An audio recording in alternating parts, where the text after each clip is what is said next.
mebel ishlab chiqaruvchilar uchun ajoyib layfhak. Mana buni qaranglar. Endi mebel vobshe endi bir yangi urovga chiqib ketib qoldi. Mebel ishlab chiqaruvchilarga yuborib qo'yinglar. Mashalloh. Kimga bu? Mollarga. Mana bu mollar uchun yaratilgan matras ekan. Avval mana shu matrasni ichiga boshqacha qilib mollarni o'tloqda yurgandek bo'lsin deb yumshoqroq qilishgan ekan. Bir necha yillardan keyin sinovdan o'tgandan keyin bunisi bo'lmabdi-da. Oxiri mollar aytdi, bu bo'lmaydi, brat bu degan ekan. Mana bunaqasini boshqasini qilishibdi. Bilasizlar nimaga? Tuyoqdan juda ham katta muammo kelar ekan.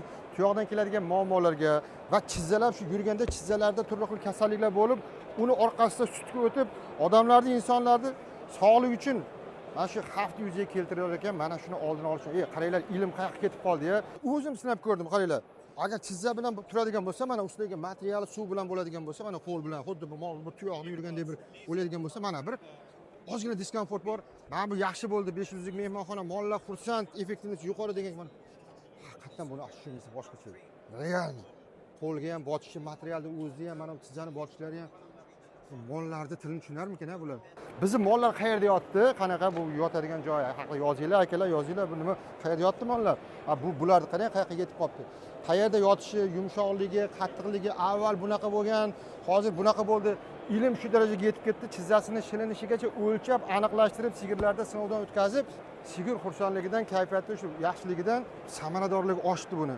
O'sha vaqtda qarang, ilmni qarang, qayerdan o'rganib kelib, ichlarigacha hammasini o'rganib, oxir mana brat, rahmat deb turgan joyda rasmga olishgan. Bu prosta nima bo'lyapti o'zi akalar? Bitta ma'lumotni eshitib, boya hayratda qoldim, yig'lab yuboray dedim mana. Mana uni qaranglar, bu shu haligi matras mavzusi davom etyapti hali ham. Buni ichida suv bor ekan. Suv avvalgisida shunaqa qilingan ekan. Suvi mollar yurgan paytda buni isitish mumkin, sovutish mumkin. O'tloqda o'tlab yurgandek ashishini bo'lish uchun bularga qilib bergan ekan. Ma'lum bir vaqtdan keyin buni kamchiligi aniqlashtiribdi.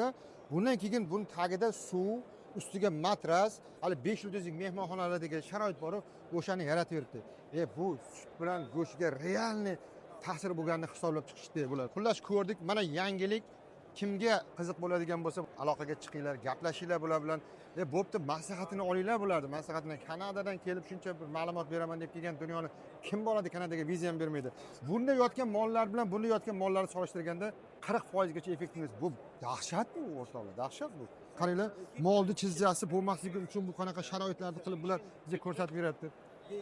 Yav hayrat edik. Mol deb o'ylaymiz-ku.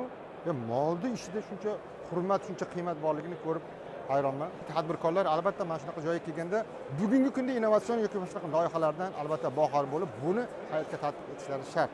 Tavsiya beraman, albatta kelinglar, ko'ringlar, hayotga tatbiq qilinglar akalar. Boshqa gap so'z yo'q. Marhamat.